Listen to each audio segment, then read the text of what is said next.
Welcome back, everybody. Brian Schwager here, founder of Wellness Movement Services, here to bring you part 6 in my series on immunity. Today, we're going to get into principle number 3 in nutritional health. We're going to look at how we digest, what we're eating, when we're eating, and the things that we're drinking. Basically, what kind of raw materials are you putting in your body to boost your immune system? This is a very, very deep topic. I'll tell you that. I'm going to keep it short and sweet, cover the things that I believe are the most important for building your immune system. If I was doing this talk to the general public, I can go 2 or 3 different ways on how I would teach this. And then definitely if I work with somebody individually, it's a lot broader topic, but it's all specific to the individual. This information today is specific for immune and lymphatic enhancement, these systems thereof. All right, so what have we learned thus far? We have learned a lot about, how to manage our mind, in that our mind affects our gut. And what we're gonna review today is that our gut affects our mind, because we're going to get into digestion. We talked about how important sleep is, and that our pre-sleep hygiene is really important so that we can get a good night's rest, so that we can rebuild, rejuvenate, and repair the body and keep the immune system happy. And now we're going to talk about the raw materials that we're going to talk about both the good raw materials and the bad raw materials. The bad raw materials are the ones that break down our system.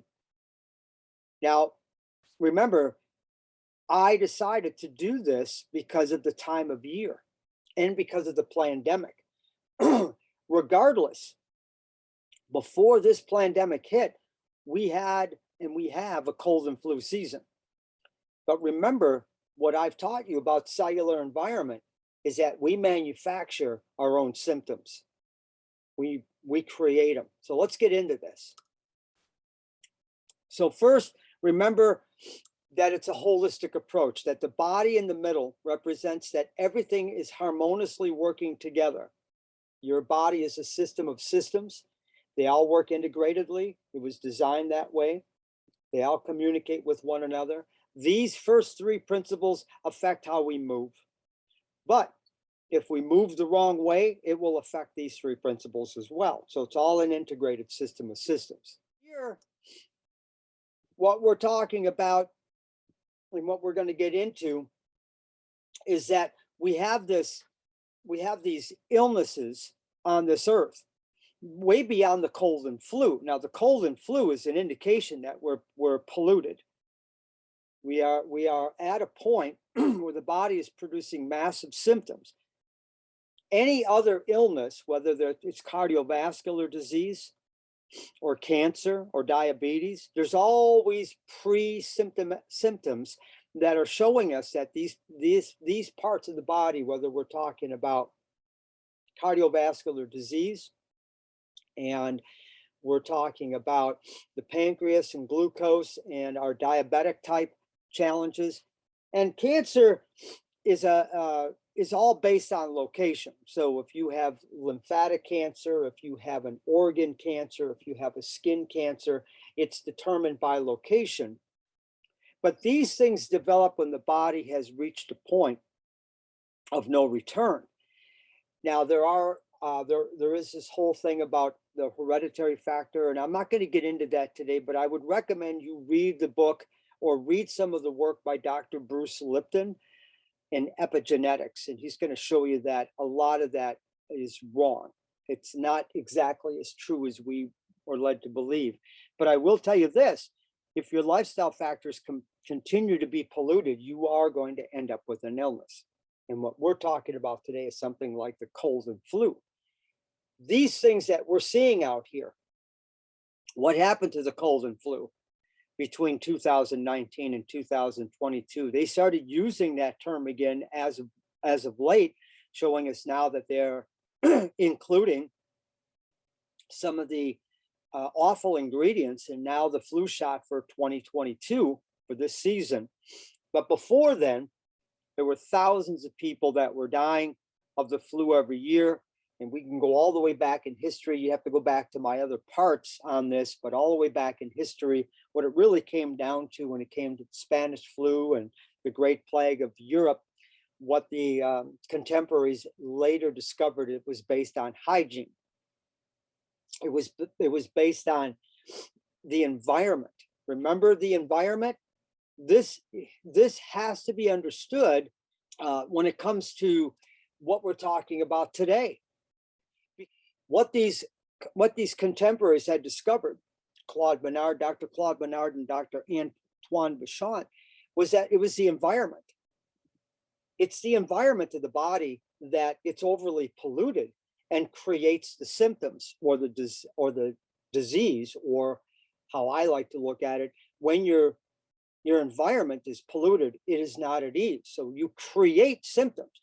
We manufacture our colds and flus, ladies and gentlemen.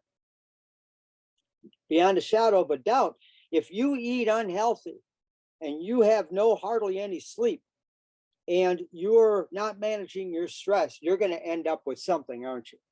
You're going to end up with inflammation, a runny nose, and a high temperature, achy joints, and all kinds of these symptoms, which are a byproduct of your body purifying itself of what it doesn't no longer want.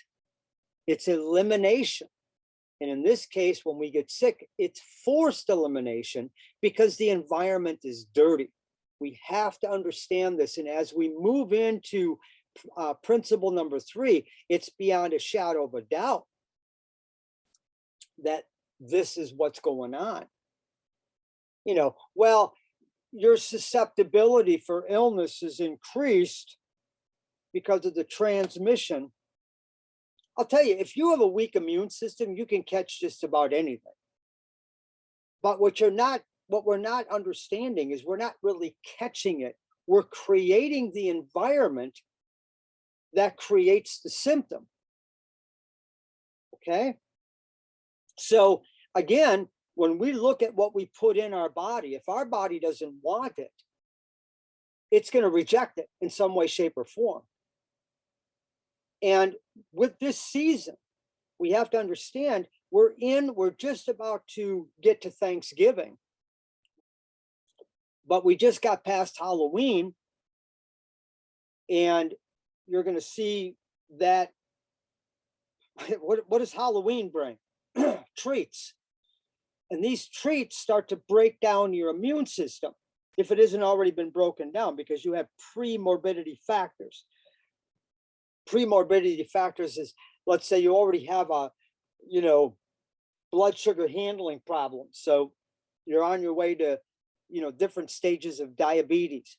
You already have an unhealthy eating habit. So maybe you're already suffering with high blood pressure, high cholesterol, which is also lowering your immune defense. And when you add on top of it these foods that are no good, that are displacing unnatural foods, the body goes into chaos, and the immune system response time goes down, and the immune system's effectability goes down, and your lymphatic system gets clogged up.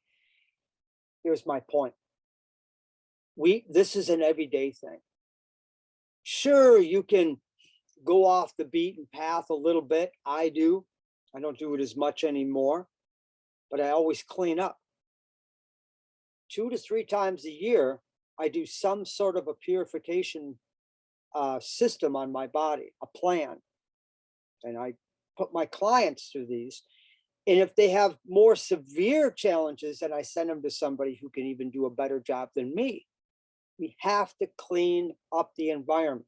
But first, we have to know, what is this stuff doing to us? What are they not telling us about our food and what we're drinking that is making us worse and worse, and has been for decades?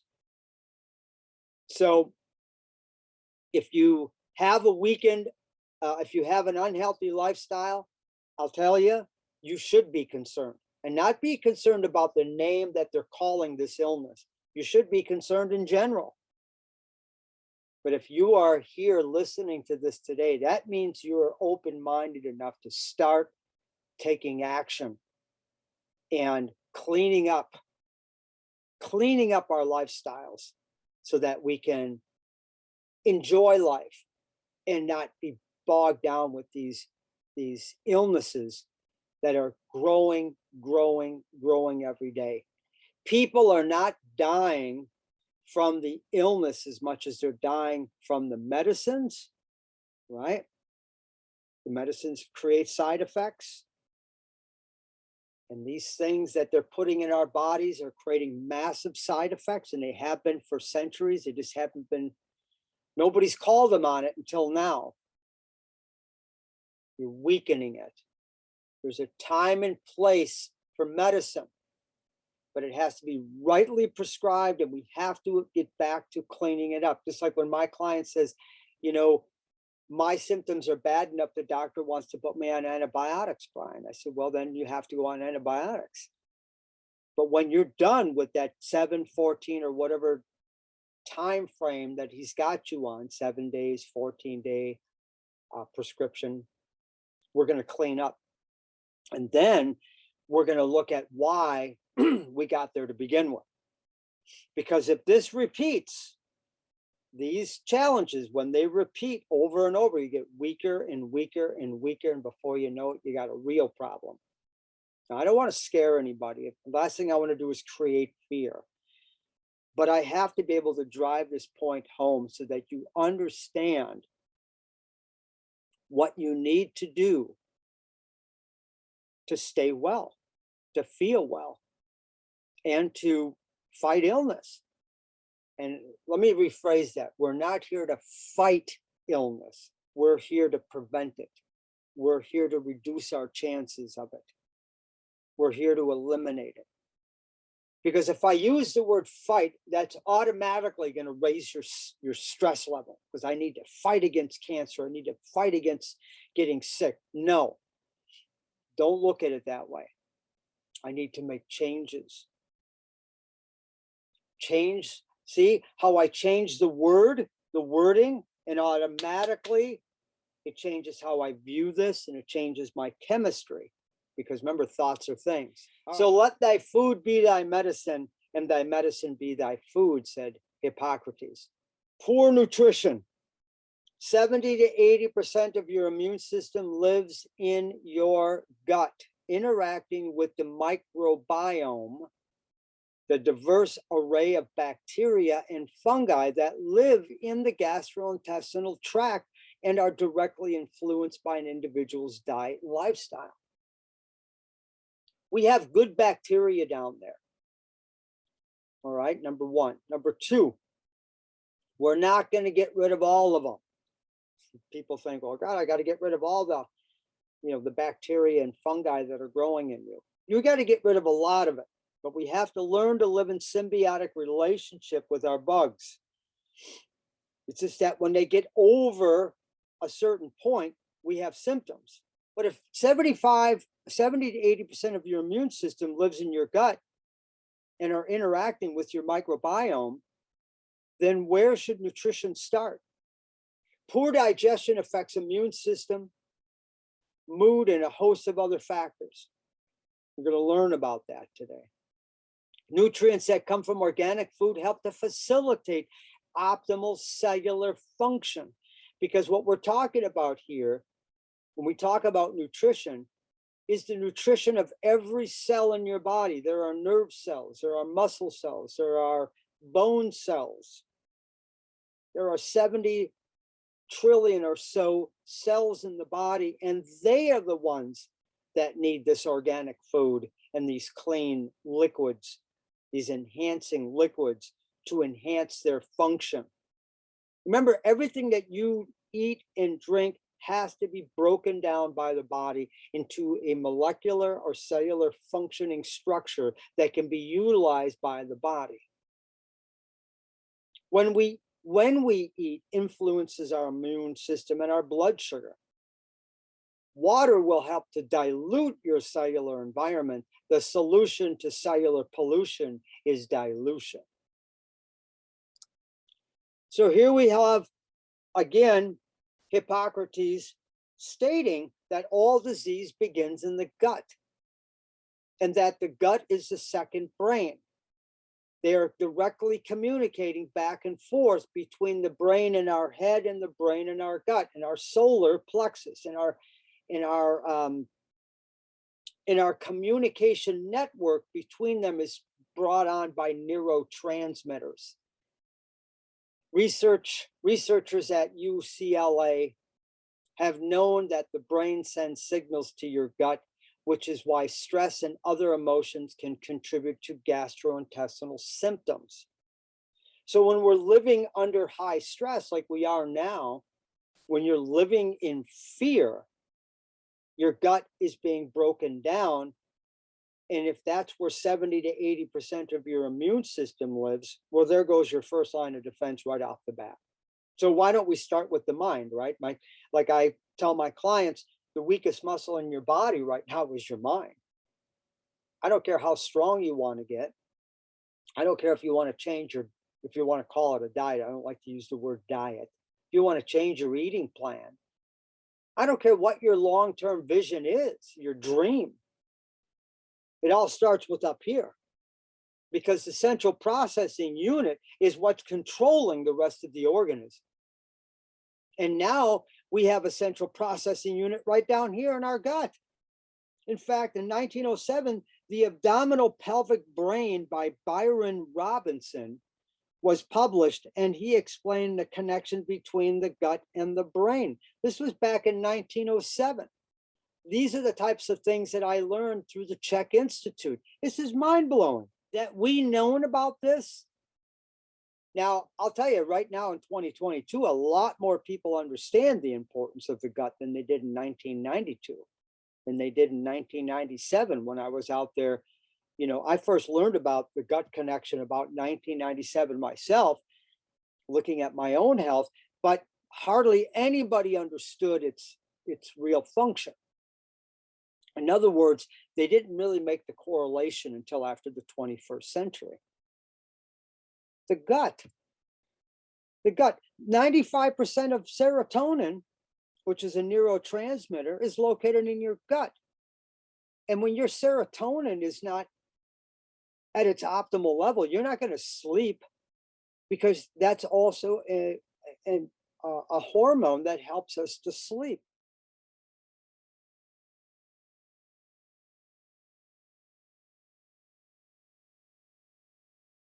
There are more nerves in your gut than in your spinal column. And we know that our spinal column is loaded with nerves. We can go back to this image here.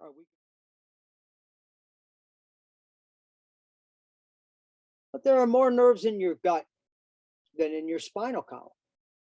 Inflammation and the gut, we have more inflammatory problems with our digestion than we've ever had in our lifetime as a species. We got irritable bowel syndrome. We got leaky gut, and a host of things that are devastating to the function of the immune system. This is something from my comprehensive consultation PowerPoint. So leaky gut in and of itself can affect adrenals, joints, sinus, skin, thyroid, and colon. 1/3 to 1/2 of American adults have some form of digestive disorder. Well, look at here. We have sinus and mouth. Interesting. So when I eat the wrong foods, I get inflamed. I get sinus drainage. I usually get itching if I eat the wrong foods. I can get achy joints. Well, doesn't that sound like some of the symptoms of cold and flu? The colon, where we have irritable bowel syndrome, can create symptoms on the skin, can create fevers. See what I mean? So before we run and we just think that, oh, I'm going to catch a flu because I got these symptoms. I got these symptoms because I was over at a party with somebody else who was sick. Well, yeah, if that bug jumps in you, if it is transmissible, because some of them aren't, they don't work that way. But let's say that it did. So I'm over at the party and the bug jumps on me and somebody else. That person goes home, and 24 to 48 hours later, they're sick as a dog. And then they talk to me and they say, well, why didn't you get sick? Because my immune system kicked its butt. And my immune system is on guard. My immune system is up and running. So a host of symptoms that are similar to things we encounter around the cold and flu. And the more we put in our body that no longer serves us, the more our body builds up a rejection, and eventually it has to evacuate it.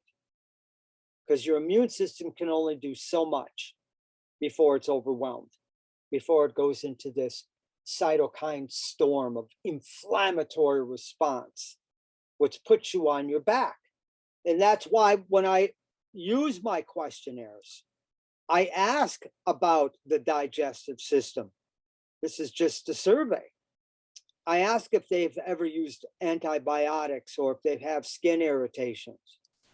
And in my more comprehensive, we're asking a lot about diarrhea, lower abdominal bloating, antibiotic usage, cravings, skin irritations, chronic fatigue, anxiety, mood swings. Look at this. This is just from the nutritional part of the questionnaire. What I'm going to present today is what should we remove first. Remove the negatives so that the positives can be enhanced. Let's remove what no longer serves us. So over 80% of population suffer from overgrowth of fungus and or parasite infections, going back to our microbiome. And it all started with that. Years and years and years ago, centuries. Look at this guy here. Why is he wearing all of this stuff while he's spraying these plants? Because he's afraid of the bugs that might eat the plants. Look what he's wearing. And we're going to eat those plants? How safe is that which they spray on our fields and they spray on our plants? And now they're not even just spraying them. Now they're building them right in the seeds, and we're growing genetically modified organisms with these pesticides, these herbicides, and these fungicides right inside the seed. So now you're getting it right in. If you're eating GMO food, if you're eating commercially grown, non-organic vegetables, that's breaking you down, because these chemicals will break down the lining of your gut. The nutritional quality of the plants, grasses, fruits, and vegetables is directly affected by the health of the microorganisms in the soil. Did you know that the health of the plant starts with its environment, where it grows? Damaged soil, poisoned by industrial waste and agro farming chemicals. The soil that the plant grows in is the terrain that needs to be looked at first. Because remember, it is the terrain that we have to keep clean. The terrain in this perspective is the soil. All life depends on these little creatures doing their work. These microorganisms in the soil, the humus, depending on how you pronounce it, is what makes that soil active.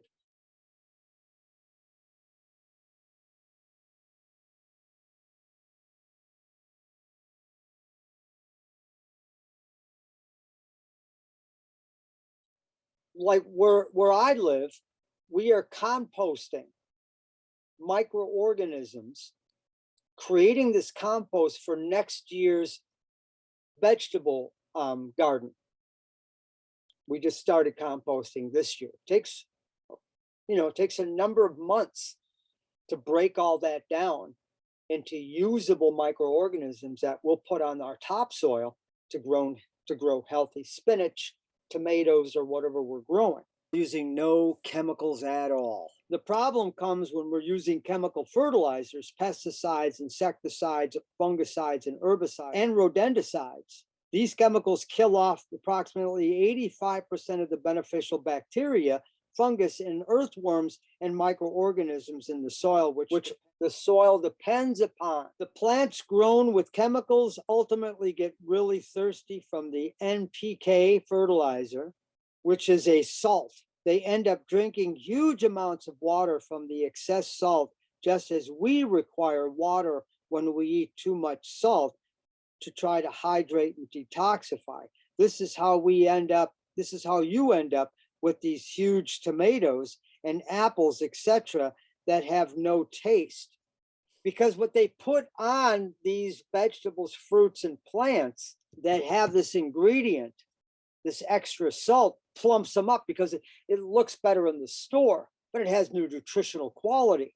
The density of that vegetable, fruit, or plant is gone, and it's destroyed forever because of the degeneration at the microorganism level. Just like the human body, if you bloat it, you get unusual swelling, whether it's in your gut or in your joints. That's a breakdown. That's inflammatory, which is breaking you down, putting you into a catabolic response. In this case, the salt is creating swelling. I always say, when I look at non-organic apples, sometimes they're huge. I'm like, geez, what, they use steroids on those apples? Well, they did. They created a huge non-organic anabolic response. Steroids, anabolic, growth. It used that to grow them. Just like they put those steroids in beef and chickens, and they feed them the wrong foods to swell them up. They weigh more, they get more money at the market, but that food is junk. There's no nutritional value in that at all. In fact, it will weaken your immune system. Does anyone know how pesticides made their way into the food supply? The model of farming has persisted for 60 years, which is more like 80 or 90 years now. In the wake of one unhappy accident of history after World War II, chemical companies needed a market for wartime inventions, and pesticides were put to work in US fields. Some of these ingredients from pesticides, herbicides, and fungicides were used in chemical warfare for making bombs. In the decades that followed, trade and development policies coupled with savvy marketing by chemical companies to effectively export an entire model of agriculture, and we were sold a bill of goods.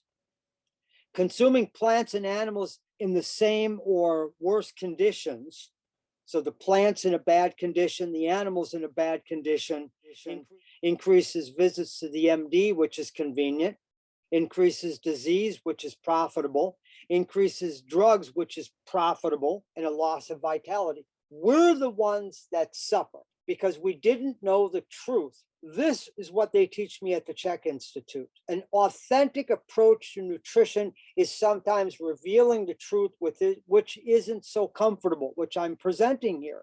This isn't comfortable information. It isn't easy for me to come out and let you know that we were lied to, but we were. Because the fact is, when I teach my clients about building up their wellness, this is what I have to look at. But first, I have to assess and gather information, quantify it, and show them on a rating scale where they sit. Because where are you on the wellness movement continuum? Where are you with this physiological stress load on the body? Oh, Brian, I can't move fast enough and I can't lift or my back hurts. Well, let's look at these lifestyle factors. Oh, Brian, I have chronic fatigue. I have fibromyalgia, unusual on and off pain pattern for 10 years. Let's look at your lifestyle. And then there's all the hidden stressors in food. Remember the accumulation of these things? These are all stress on the body. You're not sleeping well, that's an increased stress point. You're not eating well, you're not feeling well, that's an increased stress point. You got bad posture, moving with poor mechanics, That's an increased stress point. This is incredible. Labeling, which is, look at this. Now, this is on the label of this product. Whole grain rolled oats, fruit pieces, dehydrated apples treated with sodium sulfate to promote color retention, artificial strawberry flavor. Now we look over at this box here. This is the artificial strawberry flavor components. This is what they will not show you. It's an estimate that the average person consumes 150 pounds of food additives per year. Of that amount, about 15 pounds comes from food flavoring, such as the one listed here. Because food companies and manufacturers aren't required to safety test their products, many ingredients are generally regarded as safe, or GRAS, generally regarded as safe, so they don't have to put it on the label. What's in artificial flavor?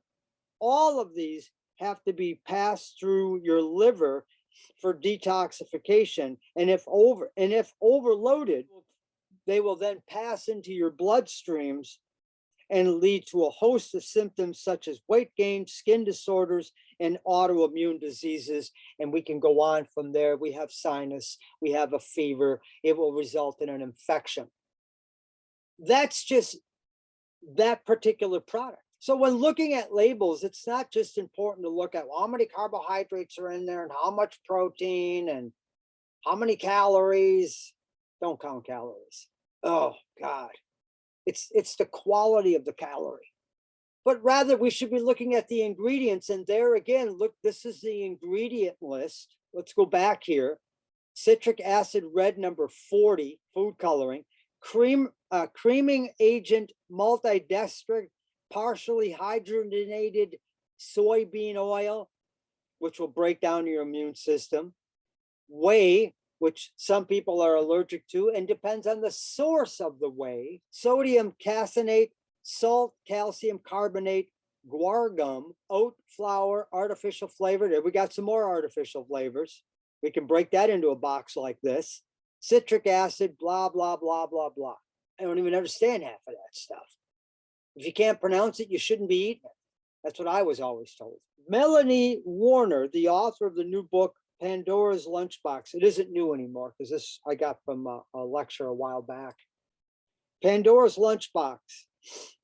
It basically started 100 plus years ago, said that there's an estimate of 5,000 different additives that are allowed to go into our food. But the FDA doesn't actually know how many additives are going into our food. This is in part because regulations are not only self-regulatory, so the food industry is doing the testing, but it's also voluntary. She said, the ingredient companies don't actually have to tell the FDA about the new ingredient if they choose to. They can simply just launch it into the market. The FDA doesn't know about them, and nobody else really knows about them either. Now you know, because I'm here to lift the veil of deception. It's time for the truth. And the truth is not comfortable, but it will set you free. Look at this. These products should not contain the same chemicals, yet dihydrogen monoxide can be found in both. Aspartame side effects. Hey, I used to drink this crap too. And I used to drink this crap, and I used to eat this crap. No wonder I had so many problems. And I ate my eating habits growing up. We were a poor family. I grew up sick. No wonder I had problems develop into my 30s. I had a lot of cleaning up to do. And when I learned about this later on, I was learning as I was going, meeting the right naturopathic doctors, going back to school, meeting the right kinds of professionals that were teaching me and doing blood work and showing me this. And look at this. Names of ingredients that always contain process-free glutamic acid, MSG, monosodium glutamate. Look at your ingredients, ladies and gentlemen. monopotassium glutamate, calcium glutamate. Look at the glutamates. Look at the hydrolyzed proteins. Look at your ingredients. Do they have any of these in it? Protease, soy sauce, soy protein. I'm telling you, we have been duped. And then the biggest culprit for lowering your immune function is this. Sugar intake impairs the innate immune response. Data from the Loma Linda University from a study in which participants were fed different forms of sugar found that the effectiveness of white blood cells decreased by up to 50% after 1 to 2 hours of ingestion and lasted up to 5 hours.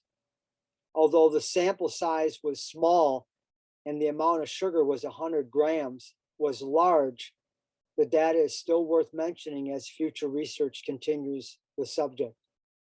So we just got past Halloween. See how you're setting your immune system up for destruction? We create our illness. It's the lack of knowledge and awareness of ourselves where we self-perpetuate these challenges. We do this because we don't know any better. That's why I pride my services on teaching people how to fish and getting to the root cause and telling them the truth. They did it for me. It wasn't something I wanted to hear, but I'm glad I adhered to it because I want to live longer and have a better quality of life, which I do already, than my father and my mother, who died very young from these complications because of their lifestyle, not because of their genes. The genes are an expression of what your body is made up of and how you think. Just read the works of Dr. Bruce Lipton, Epigenetics.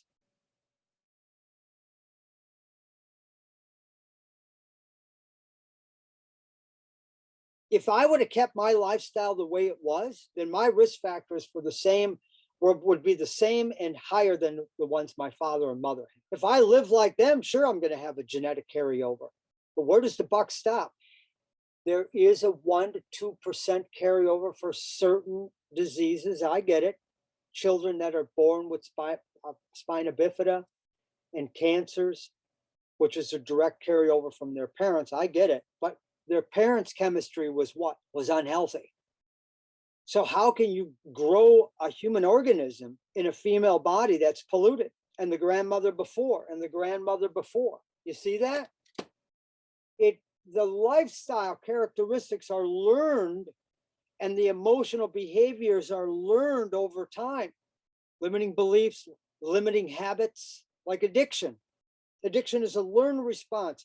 Yes, I could have the addiction gene in my system, let's say. My dad was, let's say, I wouldn't call him an alcoholic, but I had that craving start as sugar, which then later turned into alcohol. I crave sugar right from the get-go, so that's the same thing to me. Sugar is a class 3 drug, right up there with heroin and cocaine, which is highly addictive.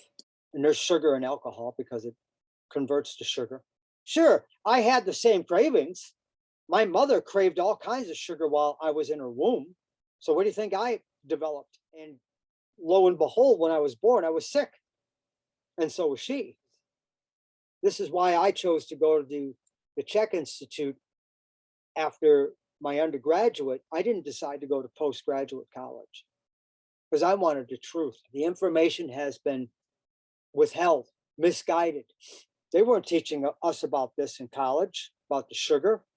They should have been. We should have covered all this in basic nutrition when I was in college, when I entered the Czech Institute. And as a holistic lifestyle coach, this is how I work with my clients' lifestyle. As a corrective holistic exercise kinesiologist, I use my holistic lifestyle coaching right in the same service. So whether you're coming to me with chronic fatigue problems or chronic pain problems, it's the same concept. I teach the same 4 principles. All right. So is this making sense? And then we will talk a little bit about, not too much though, we will talk a little bit about water. The human body is made up of 75% water. The brain is nearly 90%, and even bones are about 30% water. Water intake varies to 64 ounces to half your body's weight in ounces, depending on what you read. One thing is for sure, water runs 99% of the processes in your body. Water conducts electricity and is a transducer of energy from cell to cell. Water and its unique properties. I think I already showed you this once before, but here again, 99% of the functions in your body require water. And remember, when you're polluted, which is what you are when you have the cold and flu symptoms, and if you have chronic inflammation, you're polluted too, the best solution to pollution is dilution. But the water must be pure, clean, which is hard to find because there's so many chemicals in the water.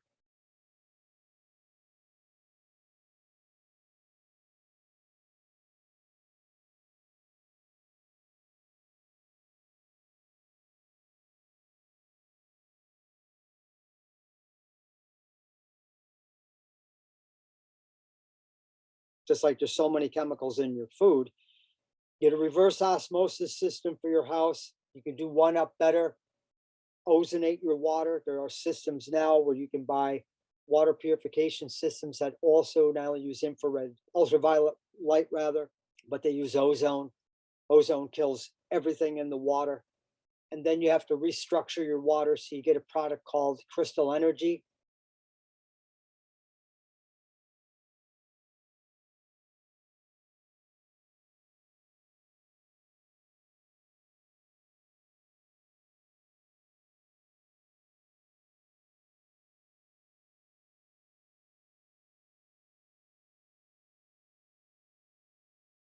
Water in its natural God-given state is structured, has colloidal minerals in it, and is highly electrical in nature because your body is an electrical organism. But the structure of the water is important. Now you can get machines that will actually structure your water. What I'm saying here is you don't have to go to the extreme. Get your water clean, take a pinch of sea salt, Celtic sea salt if you want to be precise, put a little lemon in there, you have yourself one big electrolyte drink with at least a little pinch of that sea salt, and that clean water will increase the hydration to every cell in your body. Because it's not just what and when we eat, right? What else is it? It's whether or not it's getting in the cell.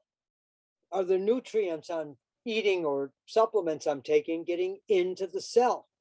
Structured water, highly translucent water, permeates the cell membrane and then conducts all kinds of interesting things within the cell itself by producing energy. And then your body has to excrete the waste from the energy production. And along with the waste that's left over from your immune cells eating up this stuff, gets dumped into your lymphatic system and is purified by the body, or it's eliminated by the body. Because you have purification organs. Remember, we talked about the appendix, the spleen, the liver, the gallbladder. The liver in particular, I should say. So what can we do? Organic bone broth and vegetable broth, green leafy vegetables, all kinds of berries. Now, the suggestions I'm making today are immune and lymphatic specific. Drink up to half your body's weight in ounces of pure, clean water per day. You can also drink herbal teas, but that does not count in your water intake because the herbs in the tea have to be broken down.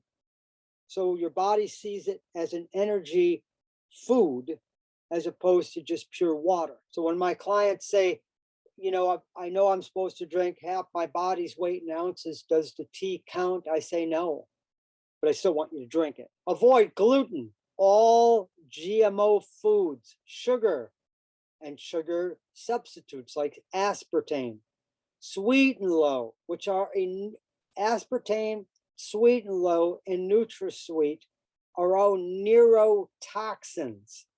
Neuro meaning neurological toxins. Remember, the two most important systems in your body is your nervous system and your hormonal system. Oh, wait a minute. I thought the immune system was important. Your immune system is a circulating nervous system. So they're one and the same. And some of these others, like the monosodium glutamate, the MSGs, the trans and hydrogenated fats, are excitotoxins, creating a cytokine storm, creating an inflammation response, clogging up your arteries. Here it is, right here. These will clog up your arteries. The trans and hydrogenated fats, not the saturated fats, as we've been led to believe. That's a whole nother topic for another day. I can do a 2-hour talk just on saturated fats and the fallacies of all the research that they showed that was false, that saturated fats were directly associated to high cholesterol and heart disease. Microwaving your food. This is on my questionnaire. Do you use a microwave? Microwaves, number one, emit radiation. Radiation screws up the molecular structure of your food. That's why it heats things from the inside out. And in some areas of the UK and Russia, microwaves have been banned because of their detrimental effect on foods, and also the amount of electromagnetic radiation that gets emitted from that machine when you stand next to it. And so it irradiates your food and it irradiates your home.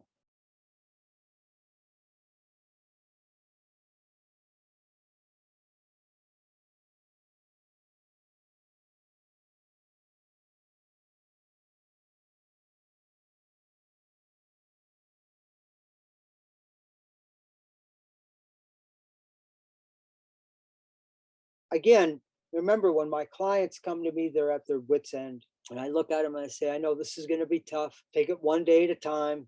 But eventually, I want you to eliminate the microwaving of your food, eliminate drinking tap water, eliminate alcohol and all dairy products. You got to cut those things out while you repair. But in the long run, you may not need those products. Well, what we're talking about here is, what can we eliminate? We take out what doesn't serve us.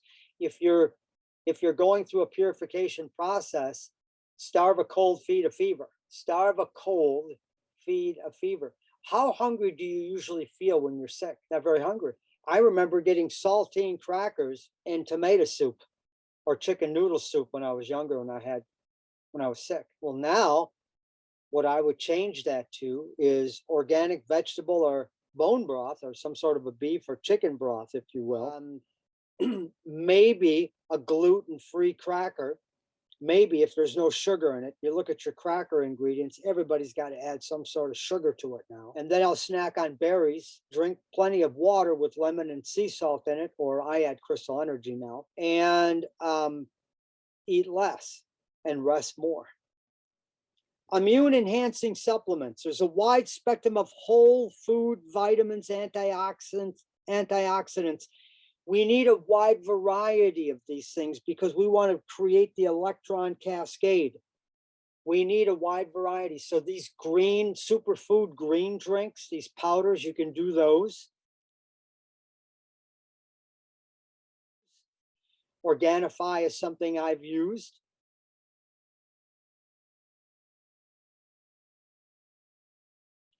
And there you have a wide variety. You don't want to whole food. Now, vitamin E and vitamin D, you're going to want to find a supplement. Okay, so I want to jump online and get a few of these products up so you can see images. So let me go here. Now, this is the vitamin skate liver oil. This is the cod liver oil that I use, and it comes from green pastures, and they all products are fermented, so they're broken down so they're easily to digest. And they have the fish liver oil, the cod liver oil, all fermented. And their products are also used with organic butter, because in order for vitamin D to be transported correctly, you need their cofactors like vitamin K, vitamin E, and there's some other cofactors that are involved. So the butter oil and the butter oil products Here's a little tip for you. Vitamin A will not be absorbed into the cell without vitamin D and or some sort of fat. This is the one that I take, the one that I use. I use a gelatin capsule form. This is a liquid form. But combining these together is how it assimilates into the cell. That's all I'm going to say. I don't want to get too technical on this with you. Then there is spirulina. The research by Dr. Michael Kariak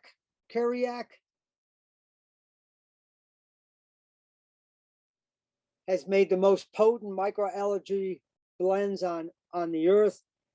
Spirulina is one hell of a whole food. You can live on spirulina. It's loaded with 10,000 nutrients. And another company I would recommend besides BioAge would be Pure Planet. They sell a quality spirulina. And there's also the Z-Stack by Dr. Zelenko. These have been proven also very high quality. Again, I'm all into the quality of where I get my supplements. If I'm going to make a recommendation, I'm going to check on these companies and find out where the raw materials come from, because you'd be surprised at how many supplements have, let's just say, poor raw materials. Another one you may want to write down is Root Brand. Here's one of their many products. This one's for purification. You can just go to therootbrand.com.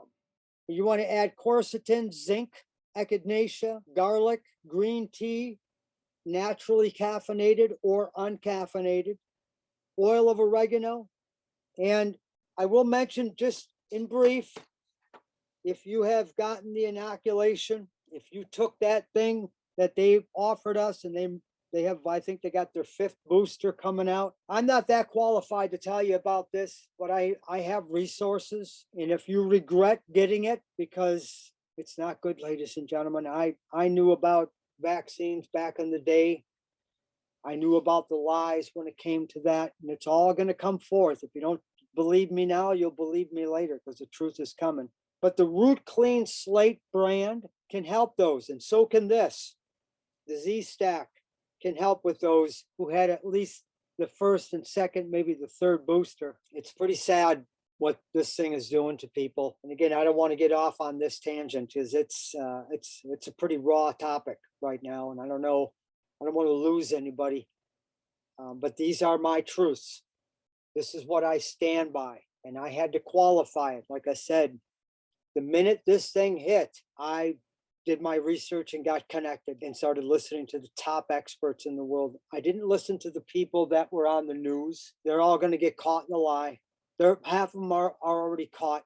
They're about to go down. They lied to you. But the reason I bring this up is if you want to clean up the mess, and if you want to learn more, reach out to me. My contact information will be at the end of this video.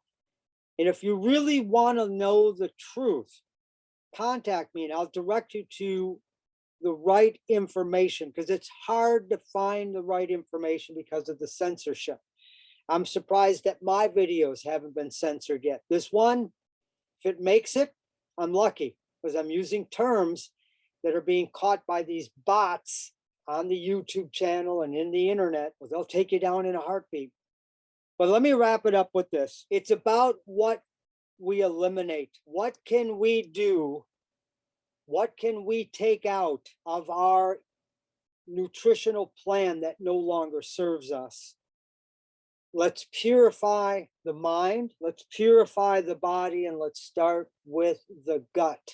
If you want to learn more, if you want to go down deeper for your own personal wellness and movement, you contact me, and let's talk about doing either a wellness movement lifestyle survey questionnaire, which is short, or the wellness movement lifestyle comprehensive consultation, which is a lot longer. And let me help you out, direct you where I need to direct you, refer you where I need to refer you if it's very complicated. As a holistic lifestyle coach, I can do this with you, but I never work alone. As I said, I surround myself with experts so that in a moment, when I'm in doubt, I get the phone out and I make a call and then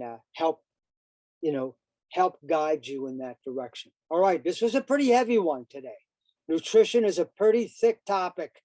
no matter how I'm presenting it to you. Let's take our power back, eliminate that which no longer serves our body. Let's build up this immune system. We're in the midst of this cold and flu season. Let's see how you do through this season compared to the next one. Let's prepare so that for many, many other seasons to come, whether it's spring, summer, or fall, or winter, that we can sustain a healthy immune system and a healthy lymphatic system. I'm Brian Schwager saying, have a great day, stay empowered. Watch for my next part. We're going to go into physical health. We're going to talk about in part 7 how I can use exercise as medicine. Have a great day. Namaste, everyone. Bye for now.